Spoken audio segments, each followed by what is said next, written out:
आपका जो अगला टॉपिक है वो है फोटोग्राफिक कैमरा, है ना। तो किसी वस्तु का स्थायी प्रतिबिंब प्राप्त करने के लिए फोटोग्राफिक कैमरा का यूज़ किया जाता है। मतलब फोटोग्राफिक कैमरा एक ऐसा यंत्र है जो कि किसी भी वस्तु उसका स्थायी प्रतिबिंब प्राप्त करने के लिए उपयोग में लाया जाता है। फोटोग्राफिक कैमरा मतलब सीधी बात है कि फ़ोटो को निकालने के लिए, है ना। चलिए, तो यहाँ पर क्वेश्चन ये आता है कि फोटोग्राफिक कैमरा क्या है, समझाइए। और फोटोग्राफिक कैमरा की क्रियाविधि वगैरह या संरचना को समझाइए। तो फोटोग्राफिक कैमरा का संरचना हम लोग समझते हैं। सबसे पहले पॉइंट तो ये है कि ये आपका ये यंत्र है, ये फोटोग्राफिक कैमरा है। ठीक है, इस यंत्र को आप लोग क्लियर कर लीजिए, है ना। इसके बारे में हम लोग पढ़ने वाले हैं ना। ये अपर्चिंग रिंग है ना। और शटर नियंत्रक ये है। और ये आपका लेंस है, यहाँ पर जो ऐसे लगा हुआ है वो। और ये जस्ट पीछे ये शटर है, ये वाला भाग। डायफ्राम ज़्यादा जरूरी है, डायफ्राम को देख लेते हैं। ये काला वाला भाग, ये यहाँ से यहाँ तक पूरा डायफ्राम है। ठीक है, और इसके बीच में से छिद्र है। अपोक्सी रिंग, ये सॉरी पीछे से करते हैं थोड़ा से, ये वाला जो भाग है वो, है ना। तो इसमें से कुछ देखते हैं क्या क्या है। एकदम सिंपल चलते हैं डिटेल्स में, है ना। चलिए,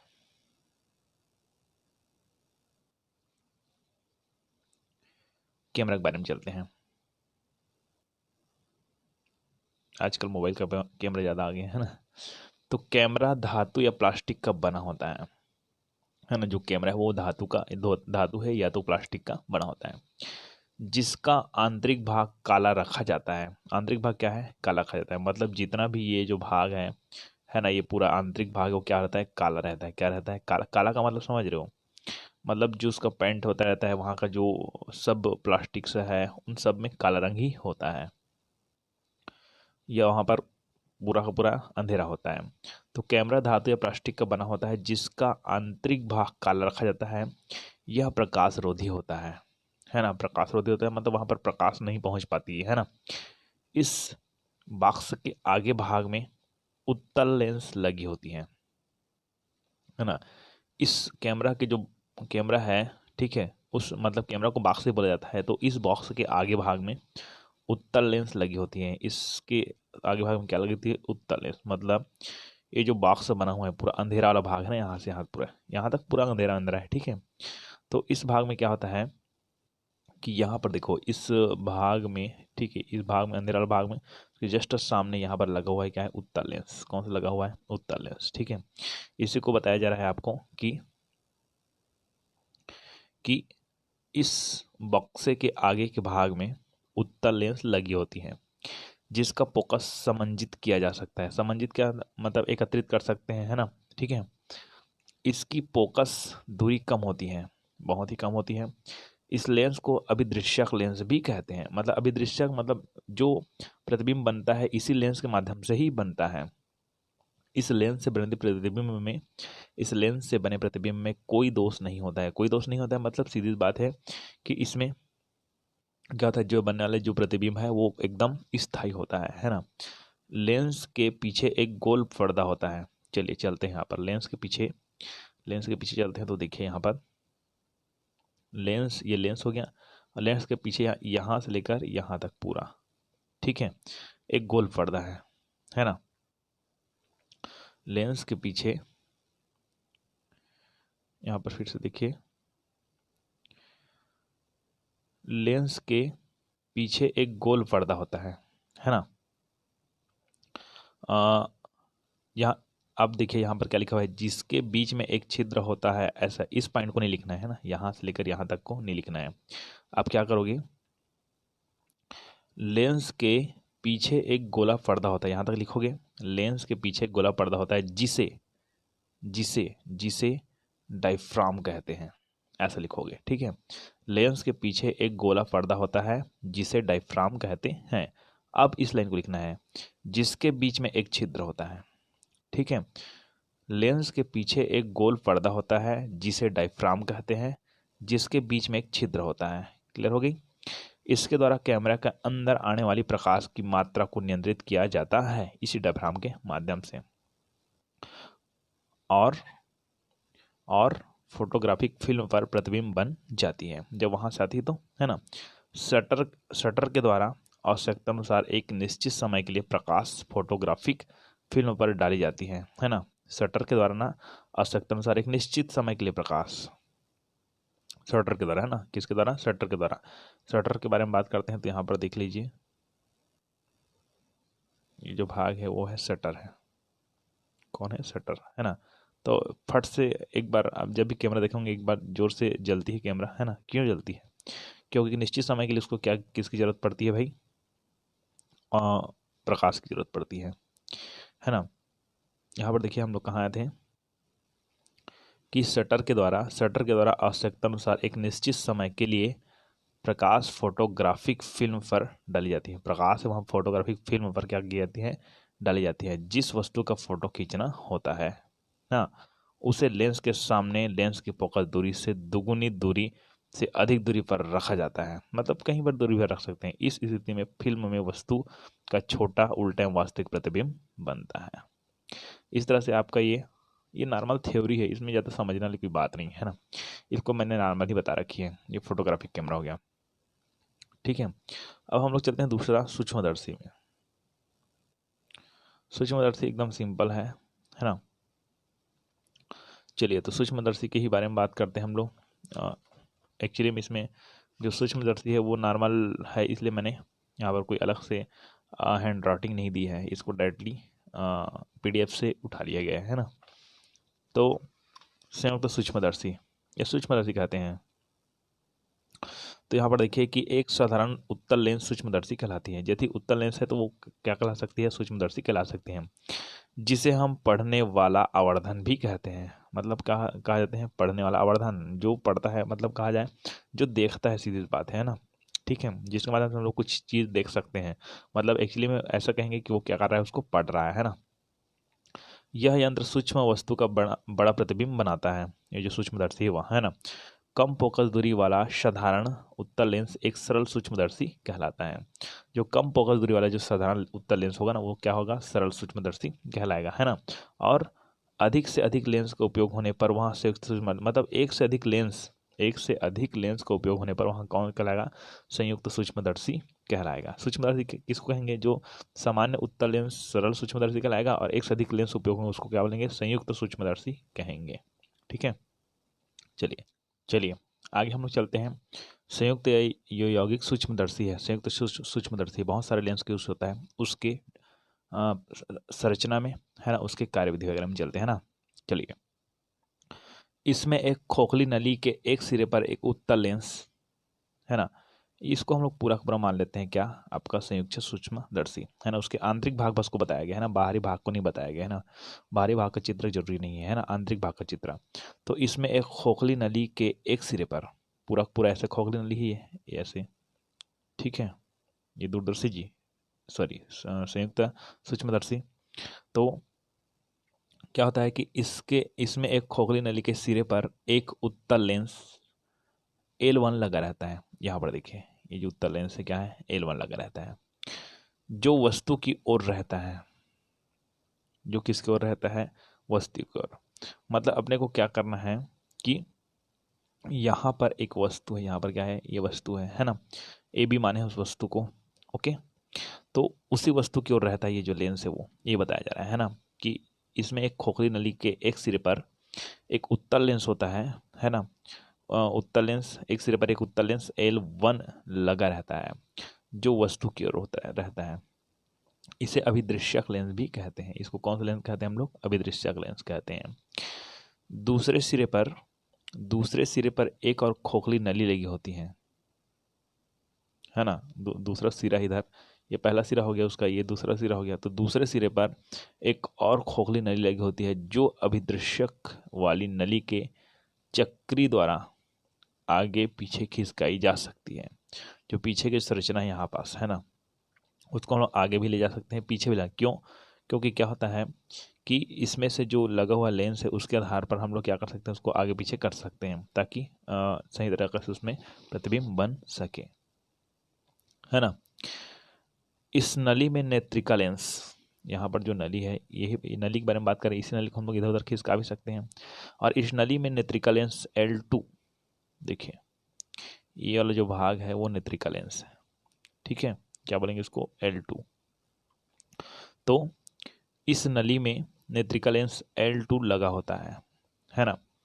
तो चक्री द्वारा नली को आगे पीछे सरकार का अभिदृश्यक लेंस और नेत्रिका लेंस के बीच की दूरी को बदला जा सकता है। अभी मैंने बताया शुरू में कि यहाँ का जो भाग है उसको हम लोग आगे पीछे खिसका सकते हैं, इधर खिसका सकते हैं, इधर खिसका सकते हैं, ताकि ये जो अभिदृश्यक लेंस है और ये जो नेत्रिका लेंस है इन दोनों के बीच ना दूरी को कम ज़्यादा किया जा सके। तो यहाँ पर बोला गया है ऐसा, क्या बोला गया है कि इस नली में नेत्रिका लेंस लगा होता है, ये क्लियर हो गया। चक्री लगा हुआ था यहाँ पर घुमाने के लिए, ठीक है। तो चक्री द्वारा नली को आगे पीछे सरका कर अभिदृश्यक लेंस और नेत्रिका लेंस के बीच की दूरी को बदला जा सकता है। अभिदृश्यक लेंस की फोकस दूरी, ये जो लेंस है उसकी फोकस दूरी तथा द्वारक कम होते हैं। यहाँ पर जो द्वारक होते हैं, मतलब कहा जाए सामने का जो भाग है ना, तो अभिदृश्यक लेंस की फोकस दूरी तथा द्वारक कम होते हैं, जबकि नेत्रिका लेंस की फोकस दूरी या द्वारक है ना अभिदृश्यक की तुलना में कुछ अधिक होते हैं। इसका क्या होता है, ये जो नेत्रिका लेंस है उस नेत्रिका लेंस की जो फोकस दूरी या द्वारक बोल सकते हैं उसको, ठीक है ना, अभिदृश्य की तुलना में क्या होता है, अधिक होता है। इसका क्या होता है, अधिक होता है बोला जा रहा है, ठीक है। इस प्रकार वस्तु ए बी का प्रतिबिंब, वस्तु हमारे पास कहाँ पास है, ये ए बी है, वस्तु हमारे पास ए बी यहाँ पास है, ठीक है।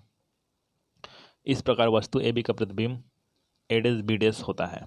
तो यहाँ पर देखिए, यहाँ से वस्तु का प्रतिबिंब पहले इस वाले लेंस में जाएगा, इसमें लेंस में जाएगा, तब यहाँ पर ये तीनों लेंस का किरण है ये क्या हो जाएगा, एकत्रित होगा और यहाँ पर क्या बनेगा, उसका प्रतिबिंब बनेगा। हो गया, अब इसका एक प्रतिबिंब बन गया। ओके चलो, यहाँ तो क्लियर हो गया, यहाँ पर प्रतिबिंब बन गया, इसको मैं आराम कर देता हूँ। यहाँ पर प्रतिबिंब, अब क्या होता है कि इसी प्रतिबिंब का जो किरण है, ठीक है, ये आपका ये जो नेत्रिका लेंस है यहाँ से व्यक्ति यहाँ से देखता है ना, और यहाँ पर प्रतिबिंब बना हुआ है, देखिए यहाँ पर प्रतिबिंब बना हुआ है, ठीक है।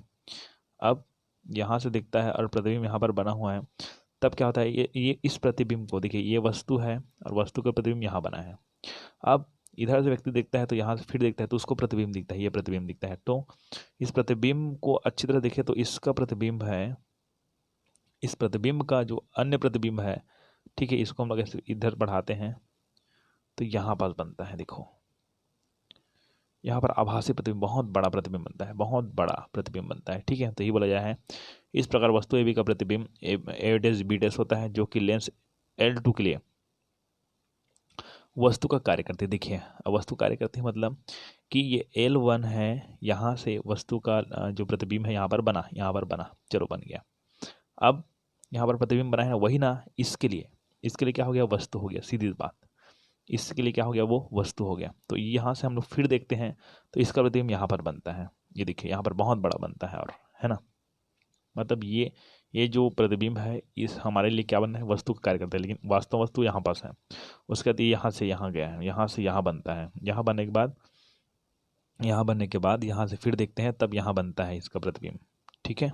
इस तरह से ये क्लियर होती है ना। तो ये हो गया, इस प्रकार ए बी का प्रतिबिंब कहाँ पर बनता है, ए बी का प्रतिबिंब कहाँ बनता है, ए डैश बी पर बनता है। यहाँ पर देखिए, यहाँ पर बनता है जो कि लेंस L2 के लिए, इसके लिए L2 के लिए वस्तु का कार्य करती है, और अंतिम आवर्धन प्रतिबिंब कहाँ पर बनती है, ए डैश और बी डैश, ए डैश और बी डैश पर बनती है। चलिए आगे आता है दूरदर्शी।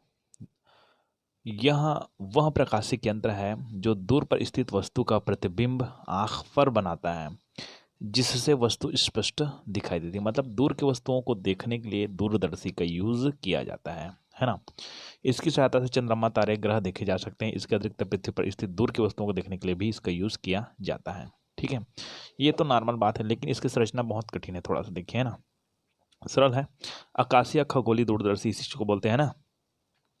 इस यंत्र में दो उत्तल लेंस लगे होते हैं, चल एक लेंस यहाँ पास है, एक लेंस यहाँ पास है, ठीक है। LO और LE।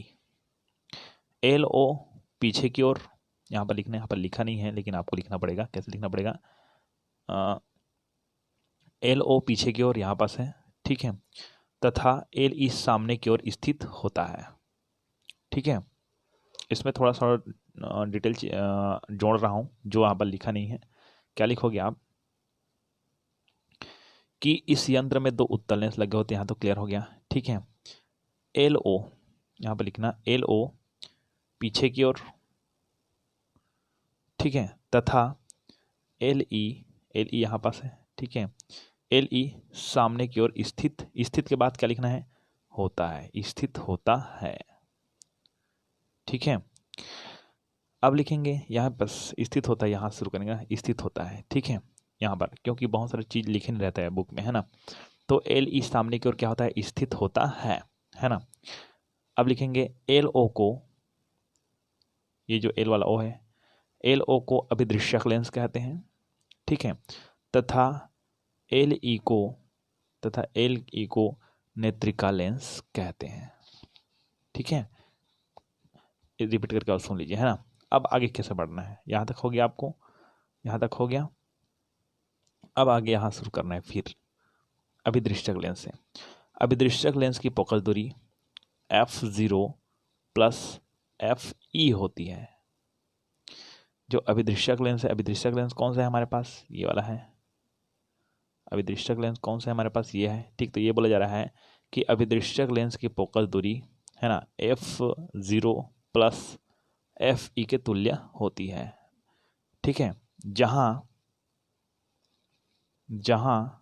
f0, यहाँ पर f1 लिखा है, उसको क्या लिख लेना है, f0 लिख लेना है, ठीक है।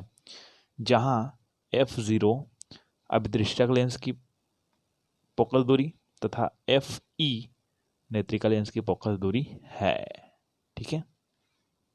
अब बात करते हैं, यहाँ पर वस्तु रखा हुआ है ना, यहाँ पर वस्तु रखा हुआ है, PQ रखा हुआ है, ठीक है, बहुत दूर में। तब क्या होता है कि जब वस्तु दूर में स्थित हो, यहाँ पर इधर दूर में स्थित हो, है ना, तो उससे चलने वाली प्रकाश किरणों का प्रतिबिंब लेंस LO के द्वारा बनता है। तो सबसे पहले किसके द्वारा बनता है, लेंस LO के द्वारा बनता है, यहाँ से बनता है, ठीक है। तो यहाँ से जाती है और यहाँ से प्रकाश जाती है और जाती है यहाँ पर, ये एकत्रित होती है और यहाँ पर वस्तु का क्या बनता है, प्रतिबिंब बनता है, ठीक है। तो जब वस्तु दूर स्थित हो तो उससे चलने वाली किरणें का प्रतिबिंब लेंस के L0 के द्वारा बनता है, ठीक है, लेंस का प्रतिबिंब L0 के द्वारा बनता है। अब यदि नेत्रिका लेंस LE को समंजित किया जाए, जो नेत्रिका लेंस उसके किसको, नेत्रिका लेंस LE को क्या कहते हैं, समंजित किया, मतलब यहाँ से हम लोग देखते हैं, ठीक है, समंजित किया जाए तो बना प्रतिबिंब PQ, ये जो P डैश Q डैश है, देखिए यहाँ पर वस्तु कौन है, P और Q है, ठीक है, और उसका प्रतिबिंब बना है Q और P, मतलब P डैश Q डैश बना हुआ है, ठीक है। अब वो किसके लिए, नेत्रिका लेंस के लिए, फिर क्या बन जाएगा, वो बन जाएगा वस्तु। फिर तो समझिए इसको, ये वस्तु है, उस वस्तु का प्रतिबिंब कहाँ बना, यहाँ पर बना, ठीक है। यहाँ पर बना हुआ जो प्रतिबिंब है वह नेत्रिका लेंस के लिए एक वस्तु की तरह कार्य करेगा, यहाँ से हम लोग देखेंगे, तब वस्तु की तरह कार्य करेगा और उसका जो प्रतिबिंब है, उसका जो यहाँ पर बना प्रतिबिंब, अब ये नेत्रिका लेंस के लिए किसकी तरह कार्य कर रहा है, वो वस्तु की तरह कार्य कर रहा है, तो उसका प्रतिबिंब यहाँ पर बनेगा, फिर ऐसे बहुत बड़ा वाला प्रतिबिंब यहाँ पर बनेगा, ठीक। यही बोला जा रहा है कि अब यदि नेत्रिका लेंस LE को समंजित किया जाए तो बना प्रतिबिंब P डैश Q डैश नेत्रिका लेंस के लिए वस्तु का कार्य करता है, मतलब इसके लिए अब ये क्या बन गया, वस्तु, जबकि वस्तु यहाँ पास है, इस वस्तु का प्रतिबिंब यहाँ पर बना है, ठीक है। अब ये नेत्रिका लेंस के लिए वस्तु बन गया और वस्तु का बड़ा वास्तविक प्रतिबिंब, उल्टा प्रतिबिंब P double dash Q double dash पर प्राप्त होता है, मतलब यहाँ पर प्राप्त होता है, यहाँ पर प्राप्त होता है, ठीक है। इस तरह से आपका चैप्टर खत्म हो गया।